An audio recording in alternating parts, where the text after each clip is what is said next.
Assalamualaikum warahmatullahi wabarakatuh. Apa kabar teman-teman?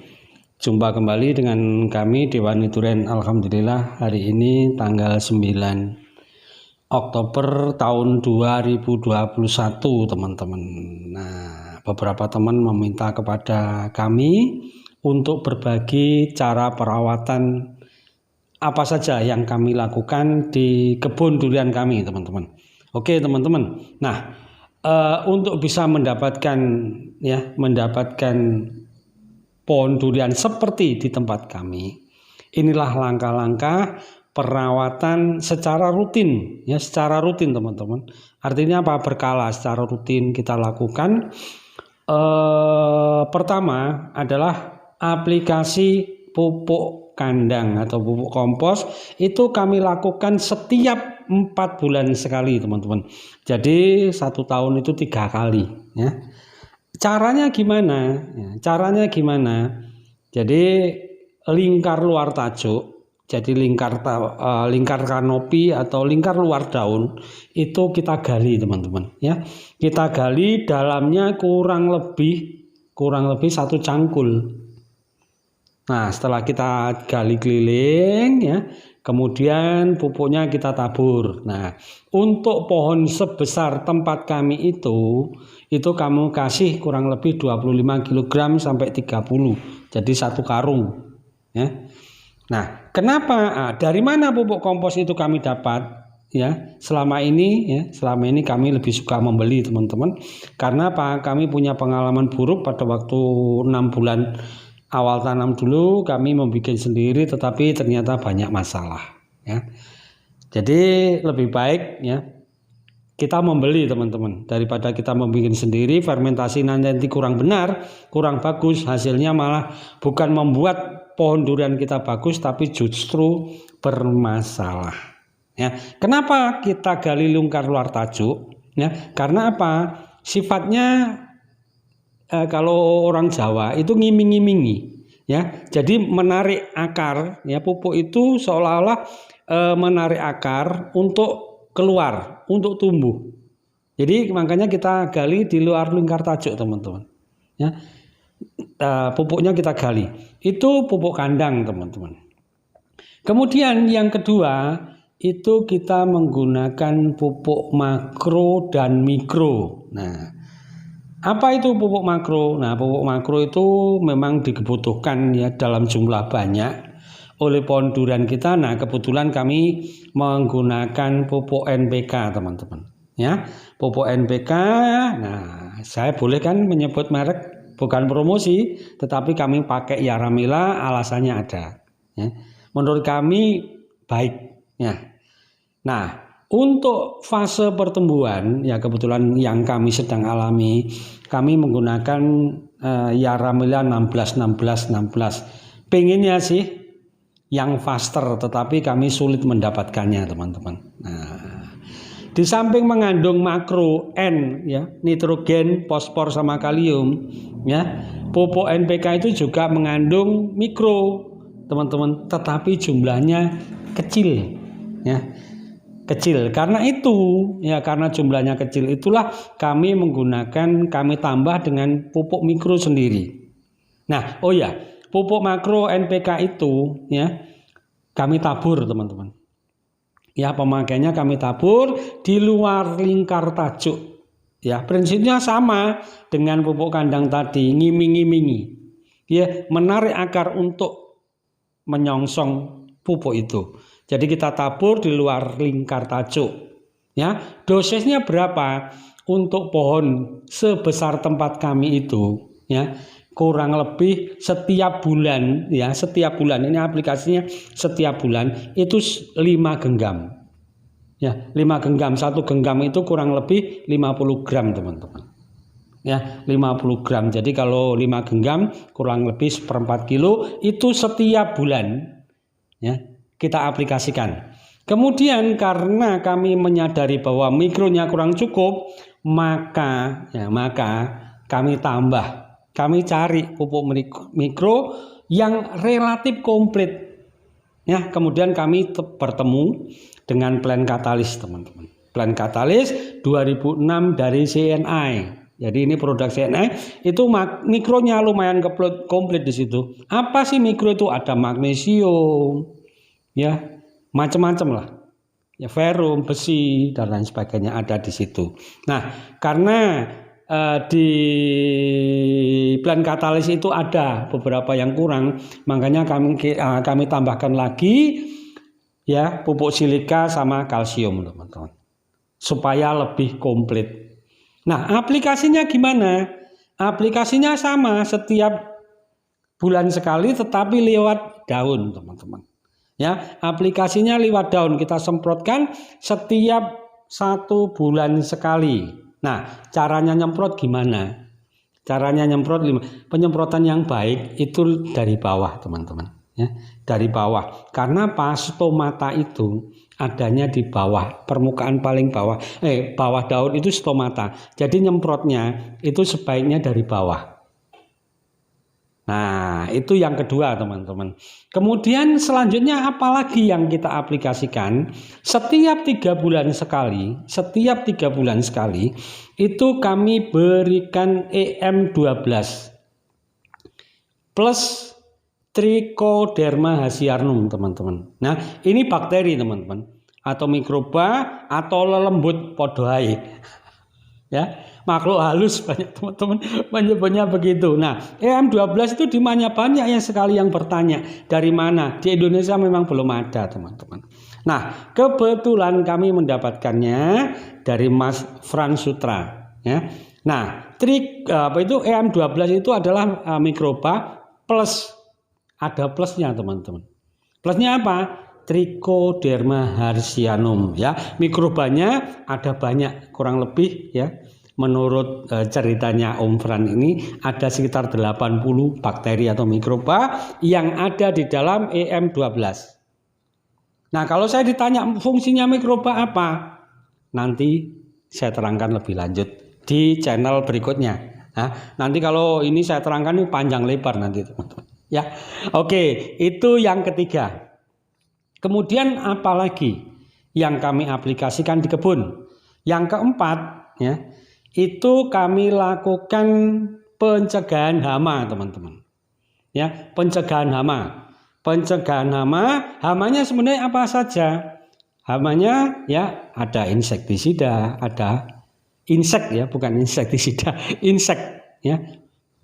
Insek itu macam-macam, serangga, variannya macam-macam. Kemudian fungi atau jamur. Nah, jamur itu macamnya banyak, teman-teman. Ya, penyakit utama pohon durian adalah jamur. Macamnya banyak sekali, teman-teman. Kalau teman-teman pengen tahu lebih detail manfaat apa itu fungisida, fungi jamur apa saja yang kemungkinan menyerang pohon durian, teman-teman bergabung di grup KDB ya. Di KDB di sana ada Mas Gero itu membahas secara detail. Kemudian funginya penyakitnya apa saja, kemudian fungisidanya yang diaplikasikan apa saja. Tetapi secara ringkas ya, di tempat kami untuk fungisida karena penyakit jamur itu macam jumlahnya ya, setiap minggu kami lakukan penyemprotan, teman-teman. Ya, kami lakukan penyemprotan. Nah, bahan fungisida apa saja yang kami gunakan?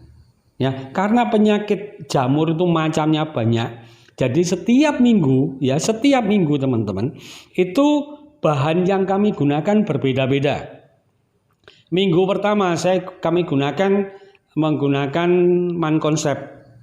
Ya. Minggu berikutnya kami gunakan berbahan aktif tembaga. Ya. Berikutnya kami gunakan ya yang berbahan aktif aluminium. Terus begitu, teman-teman, ya. Bergiliran tetapi harus setiap minggu, teman-teman. Ya. Nggak boleh enggak. Ya. Kalau inseknya teman-teman bisa pilih tentunya yang sesuai dengan di kantong. Begitu juga fungisida, sesuaikan dengan di kantong, teman-teman. Kami tidak mau menyebut merek aja untuk di sini karena apa? Itu silahkan pilihan kita. Jadi sesuaikan dengan kantong kita saja, teman-teman. Ya. Artinya, tapi intinya apa? Setiap minggu harus kita lakukan. Dulu ya di awal saya berkebun itu 1 bulan sekali bermasalah. Kemudian saya turunkan 15 hari lagi, 15 hari sekali bermasalah. Akhirnya sekarang kami tidak berani. Ya, kami lakukan setiap minggu, teman-teman. Ya, itu pencegahan. Jadi kami sifatnya adalah mencegah. Karena mencegah itu jauh lebih bagus daripada harus mengobati, teman-teman. Ya. Oke, itu yang keempat. Kemudian yang kelima, ya. Yang kelima kami aplikasikan ya asam amino, ya, biostimulan, citosan, zat pengatur tumbuh. Nah, itu durasinya setiap 15 hari sekali. Ya, durasinya setiap 15 hari sekali. Nah, apa saja yang kami gunakan ya? Untuk biostimulan kebetulan kami menggunakan merek Megavol Valagro. Saya sebut merek aja, nggak apa-apa. Saya nggak jualan. Nothing tulus ya. Ya. Kemudian biostimulannya saya pakai ya Megavol Valagro. Kemudian asam aminonya buatan sendiri, teman-teman. Ya, buatan sendiri. Nah, kalau saya ditanya bahannya apa saja, teman-teman nyari di Mbah Google aja banyak di situ, tentunya sesuaikan dengan kantong, ya. Nah, itu biostimulannya. Citosannya juga banyak bisa teman-teman banyak googling. Tentunya sesuaikan di kantong saja, ya. Nah, kemudian untuk apa itu? Zinc BT, ya. Zinc BT-nya kami pakai dari produk Cimiamtu, jadi Ratu Biogen, ya, itu kami gunakan untuk zinc BT, zat pengatur tumbuh. Di situ banyak mengandung hormon giberelin, ya, auksin, sitokinin dan lain sebagainya, teman-teman. Ya, itu yang kelima. Kemudian yang keenam apa? Yang kelima tadi ya itu aplikasinya setiap 15 hari sekali, teman-teman. Ya, setiap 15 hari sekali. Kemudian masih ada teman-teman. Ya, kami mengaplikasikan POC. Ya, POC itu pupuk organik cair. Ya, kami membuatnya sendiri. Ya, kalau ditanya gimana caranya, ya coba Google. Ya, tanya Mbah Google, teman-teman. Karena apa? Banyak sekali di sana ya cara-cara membuat POC, ambil yang menurut teman-teman perlu dan tentunya sesuai dengan di kantong kita, teman-teman ya. Semuanya harus kita kembalikan ke kantong kita, kemampuan kita berapa. Nah, nanti kalau saya sering begini nanti teman-teman waduh saya nggak mampu beli. Nah, makanya lebih baik ya untuk bahan-bahan tertentu kayak misalnya POC, asam amino, ya itu kita buat sendiri selagi kita bisa, itu jauh lebih murah, teman-teman. Ya, jauh lebih murah. Nah, bahannya apa saja sesuaikan dengan di kantong. Ya, karena apa? Kantong setiap orang itu tebelnya berbeda-beda. Itu lebih baik, teman-teman. Nah, itulah teman-teman ya perawatan secara rutin yang kami lakukan ya secara kontinu, maksudnya secara berurutan. Jadi tidak boleh tidak boleh misalnya bulan ini harus aplikasinya ini, kemudian tidak, jangan, teman-teman. Karena apa? Kami memiliki pengalaman yang sangat pahit karena trader. Ya, udahlah merasa pohonnya sudah bagus, nggak usah deh. Jangan, teman-teman. Ya, jangan. Karena apa? Kalau itu kita lakukan, ya, maka bencana itu sudah mengintai di depan pintu ya. Jangan, teman-teman. Karena apa? Kalau pohon kita sudah tidak sihat kena penyakit, itu memperbaikinya tidak cukup 1 bulan 2 bulan. Ya, tidak cukup, teman-teman. Ya, berbulan-bulan. Dan itu sama saja menunda waktu kita panen. Ya, kalau kita menunda waktu panen otomatis panennya lebih lama, yang rugi siapa? Yang rugi juga kita sendiri, teman-teman. Ya, karena itu ya, apa yang sudah kami sharingkan, ya, kami bagi, kami sharingkan, itu silakan, ya. Kalau mau teman-teman aplikasikan silakan, ya. Kalaupun tidak, bagi kami juga tidak masalah. Ya, bagi kami tidak masalah, kami hanya sekedar berbagi karena ada beberapa teman yang bertanya perawatan apa saja yang kami lakukan di kebun sehingga pohon durian kami bisa seperti itu, teman-teman. Oke, teman-teman, ya, begitulah sharing kami. Kalau kurang jelas, ya, kalau kurang jelas silahkan menghubungi kami, ya, bertanya, minta nomor telepon kami, nanti akan kami berikan. Kami bukan tipe orang yang, ya, pelit berbagi, teman-teman. Nah, sementara kami hanya bisa sharing, ya, bisa sharing lewat, ya, bukan praktek langsung. Karena apa? Kebetulan kan hari ini kami tidak bisa praktek. Tetapi nanti kalau misalnya kebetulan kami melakukan pupuk kandang dan lain sebagainya, nanti akan kami videokan dan kami bagikan di channel YouTube kami.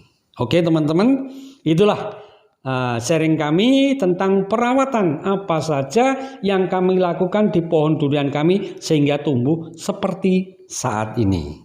Oke, teman-teman, ya, Dewani Durian berbagi dari ujung timur Pulau Jawa, tepatnya Dusun Yudomulyo, Desa Ringentelu, Kecamatan Bangorjo.